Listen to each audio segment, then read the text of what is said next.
జై శ్రీరామ్, అందరికీ నమస్కారం. వెల్కమ్ టు న్యూస్ అఖండ. నేను మీ కస్తూరి శ్రీధర్.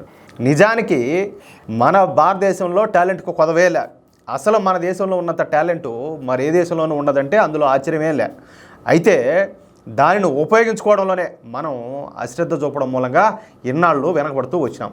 ఉదాహరణకు ఇప్పుడు ఈ ఇంజనీరింగ్ విద్యార్థులే తీసుకోండి. చాలామందిలో ఏంటంటే ఈ బుక్స్ నాలెడ్జ్ ఉంటుంది కానీ ఈ ప్రాక్టికల్ నాలెడ్జ్ అనేది చాలా వరకు తక్కువగా ఉంటుంది అన్నమాట. ఇదే మన పిల్లలకి ఏంటంటే అతిపెద్ద డ్రాబ్యాక్గా ఉండాలి. ఇక అసలు విషయానికి వద్దాం. సెమీ కండక్టర్లు. ఈ సెమీ కండక్టర్ల గురించి మనం ఇంతకుముందు ఒకసారి చెప్పుకున్నాం. ఈ సెమీ కండక్టర్ల గురించి మన వాళ్ళకి పెద్దగా అవగాహన లేదు కాబట్టి ఈ సెమీ కండక్టర్ల గురించి ఒక 4 ముక్కలు అయితే చెప్తా.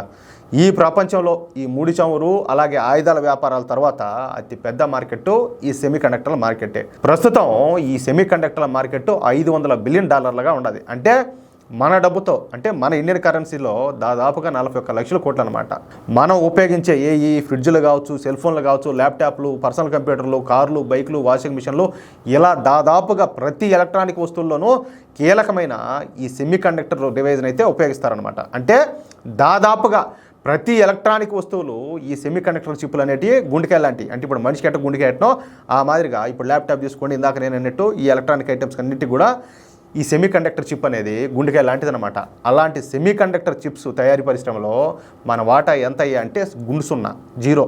దీంతో మోడీ ప్రభుత్వం ఈ సెమీ కండక్టర్ చిప్స్ తయారీ సంస్థలకు పెద్ద ఎత్తున ప్రోత్సాహాలు అలాగే రాయితీలు కల్పించారు. అంతేకాకుండా ఈ రంగాన్ని PLI స్కీమ్లోకి తీసుకొని వచ్చారు. ఫలితంగా మన దేశంలోని 6 సెమీ కండక్టర్ చిప్స్ తయారీ పరిశ్రమలు వచ్చినాయి.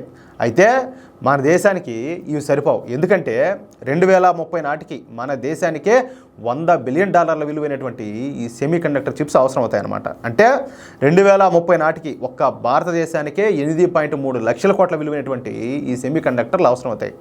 అయితే సెమీ కండక్టర్ల తయారీలో తైవాన్ దేశం ఏంటంటే రారాజు మారి వెలిగిపోతుంది. ఒక తైవాన్లోనే ఏకంగా 312 సెమీ కండక్టర్ తయారీ సంస్థలు ఉన్నాయి. అర్థమవుతుంది మీకు. అయితే ఈ తైవాన్ ఈ సెమీ కండక్టర్ తయారీ పరిశ్రమలో భారత్లో పెట్టుబడులు పెట్టడానికి ముందు వెనక ఆలోచన చేస్తాయి. అందుకు కారణం ఏంటంటే మన యువ ఇంజనీర్ల వద్ద సరైన ప్రాక్టికల్ నాలెడ్జ్ లేకపోవడమే. కొంతవరకు అది నిజం కూడా. దీంతో భారత ప్రభుత్వం ఏంటంటే జపాన్తో ఒక కీలకమైన ఒప్పందం చేసుకునేది. ఈ ఒప్పందం ప్రకారం జపాన్ ప్రతి సంవత్సరం కూడా మన భారతీయ యువ ఇంజనీర్లకు ఈ సెమీ కండక్టర్ చిప్ల తయారీలో శిక్షణ అయితే ఇవ్వనున్నదనమాట. ప్రతి సంవత్సరం దాదాపుగా 1,00,000 మంది భారతీయ ఇంజనీర్లకు ఈ జపాన్ ఎక్స్పర్ట్స్ ఈ సెమీ కండక్టర్ల తయారీలో అయితే శిక్షణ ఇవ్వనున్నారు. ఇక దీనికి అయ్యే ఖర్చు మొత్తం కూడా కేంద్ర ప్రభుత్వమే ఖర్చు చేయని ఉన్నది. అర్థమవుతుంది మీకు. అంటే చూడండి, మనము ఈ సెమీ కండక్టర్ చిప్స్ను తయారు చేయడానికి కావచ్చు, లేకపోతే ఆ పరిశ్రమలు పెద్ద ఎత్తున రావడానికి కావచ్చు, మన యువతకు దానికి సంబంధించిన నాలెడ్జ్ తక్కువగా ఉన్నదని చెప్పేసి జపాన్తో ఒప్పందం చేసుకోవడంతో పాటు వాళ్ళు ఇప్పుడు జపాన్ వాళ్ళు వచ్చి మన యువ ఇంజనీర్లకు ట్రైనింగ్ ఇవ్వాలి. ఆ ట్రైనింగ్ అయ్యే ఖర్చు కూడా మన గవర్నమెంటే భరిస్తుంది. ఇది ఎంత మంచి విషయం ఒకసారి ఆలోచించండి. మొత్తంగా 2030 నాటికి దేశంలో 10 లక్షల మంది సెమీ కండక్టర్ రంగంలో ఈ నిష్ణాతులైనటువంటి ఇంజనీర్లను తయారు చేయాలని చెప్పేసి భారత ప్రభుత్వం సంకల్పించింది.